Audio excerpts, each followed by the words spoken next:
That is officially the first label printed in my new eBay room.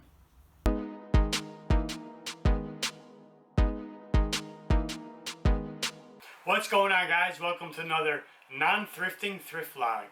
But it's Saturday and they just announced yesterday that stores in my county are opening on Monday. So Monday I'm going to be smart and safe, of course, with my mask and my hand cleaner and all that good stuff.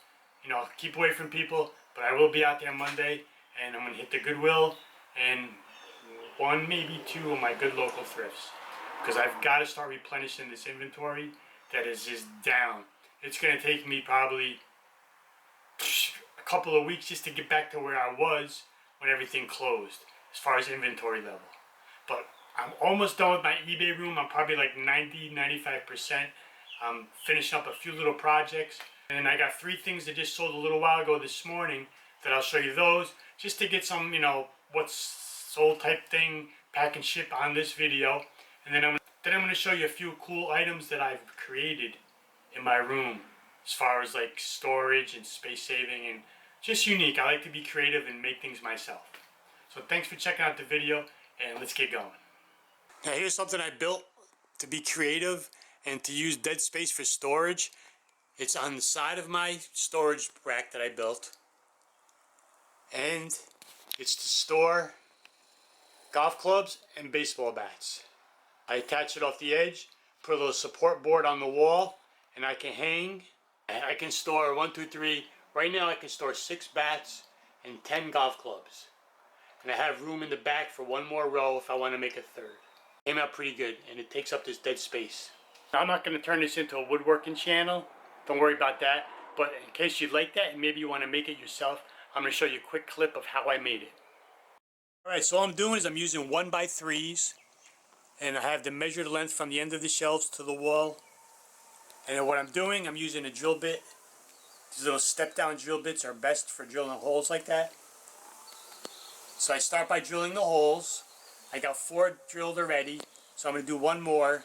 Then I'm going to do bigger cutouts for 3 baseball bats. And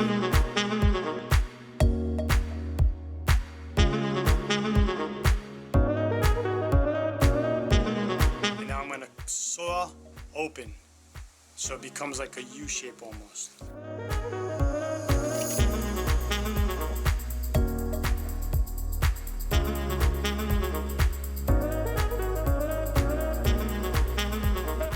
Now all the channels are cut out, and now I'm going to get a piece of sandpaper and I'll just sand them out a little bit.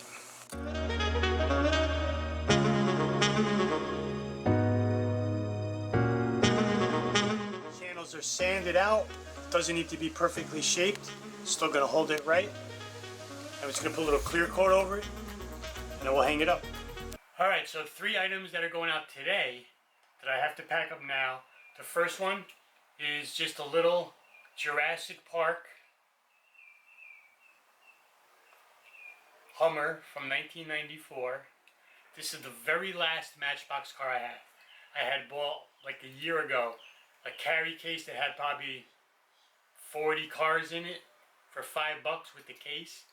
Kept the case. I'm going to save that for my kids because it was like from the 70s. And I sold off most of the cars. Sold one last week for like $10. This one someone offered $6. I had it listed for like $8, so I took it. So last Matchbox, probably make $3 on it, but it's all profit. I got a Srixon Cleveland Golf baseball hat. Heading out. Sold for $14.95 plus shipping. And then I have a book.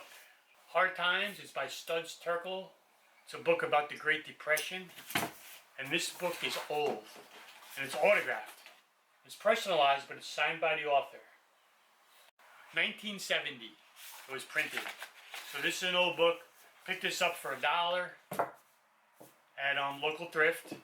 Books, people, if you don't know, like last year I sold books on Amazon. I sold about 600 books, and I still have a little over 100 left in inventory, and they're all the low price, like $8, $10 books. And almost every day right now I'm still selling like 1 book a day. And books sell. If you go into the book section, you know, kind of, you can scan the iSpan barcodes, with the eBay app, just like you do anything else, and it will bring up that book on eBay if it's there. So you don't necessarily have to sell books on Amazon. They sell, I would say, faster and for a little more money. But right now I have about 10 books on eBay. But every time I go, I browse through and see if I can pick up a few.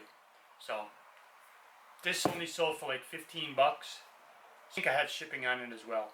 So it'd be like a $12 profit. But I enjoy selling books. They're easy. Put it in a little suffocation bag, and you can put it either into a poly mailer alone or with a little cardboard support on each side. It's a higher end book. Alright, for the book, like I said, suffocation bag, and I'm just put it into a bubble envelope, and it'll be fine just like that, and send it out media mail. Alright, so the book comes in at 2 pounds, 1.1, so it's 2 pounds, 2 ounces. And the ounces aren't really going to matter, but just take note of it anyway. Because books go by pounds. From 0 to 1 pound is, I believe, like 280 something now, 290 something, I don't remember offhand. And then it's every pound added, it's 52 cents additional. So this would be 2 pounds to 3 pound range, which would be like, what is that, like 340 something maybe. Right, so the hat into a poly clear suffocation bag, as always, and then into an eBay 8x6x4. Don't put your hats in bags. Again, sorry to be repetitious if you're an experienced seller, or if you've seen other videos where people show, you know, hats and jeans and stuff like that to pack. But I'm always getting new subscribers, and one of them might be watching right now and doesn't know how or never have sent a hat. Sort of 30 seconds, if that it takes me to say, hey, put these in a box, 8x6x4. You know, boring to some of you, but maybe it's going to help somebody today. 6x4 fits perfectly. Boom. No crushed hats. And the hat inside a box weighs in at 6.9, so 7 ounces. So these 8x6x4 boxes only weigh about 4 ounces. So if you have something lightweight but you want to protect it, you know, only that 4 ounce additional weight of the box, typically you can still keep it under, you know, 16 ounces and keep it at first class rate. Alright, so the storage bins, and you saw where I'm hanging the bats and golf clubs. So now this wall is where I got my shipping table, put up some shelves, just some cool vintage stuff that I keep. Still got to put some things up top, hang a few pictures, and I got a curtain I'm going to hang here. But over here, in my corner for shipping, I put this extra 3 drawer big, 3 drawer small, and that's all my shipping, my bubble envelopes, my vinyl bags, all stuff like that. My, you know, my razors and all kinds of small stuff. And on this shelf, my most used boxes, I had to put the bubble wrap somewhere. So I hung it off the top of the door, and I got it coming down. What I did is I took a board and I screwed it loosely underneath there, so it kind of has a gap.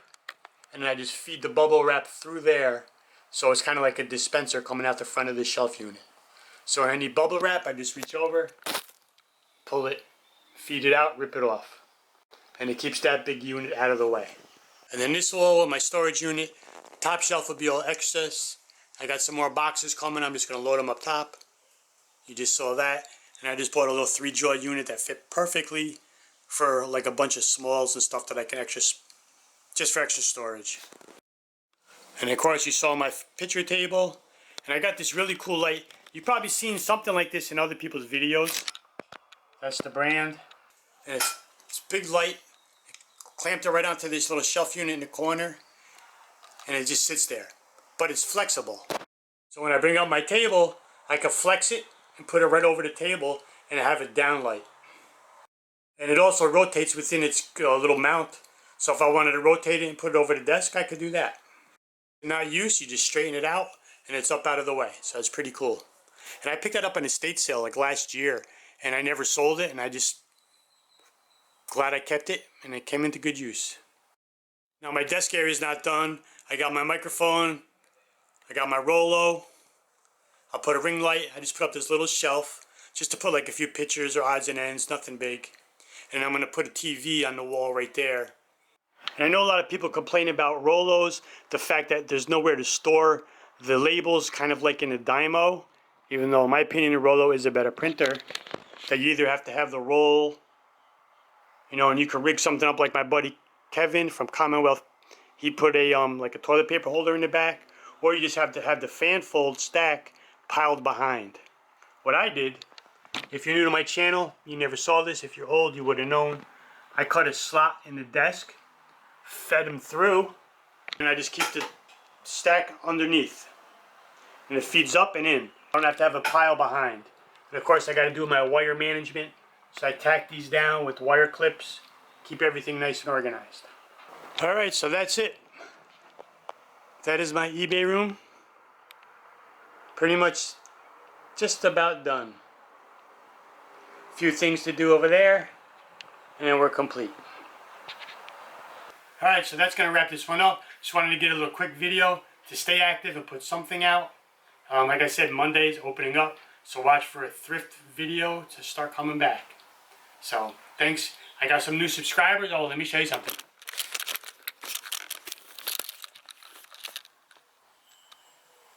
Thank you to everybody. I just crossed 2,000 subscribers. So I just appreciate everybody that has subscribed and that has been sticking by and watching my video. Thank you very much. And I will see you in the next thrift vlog. Bye.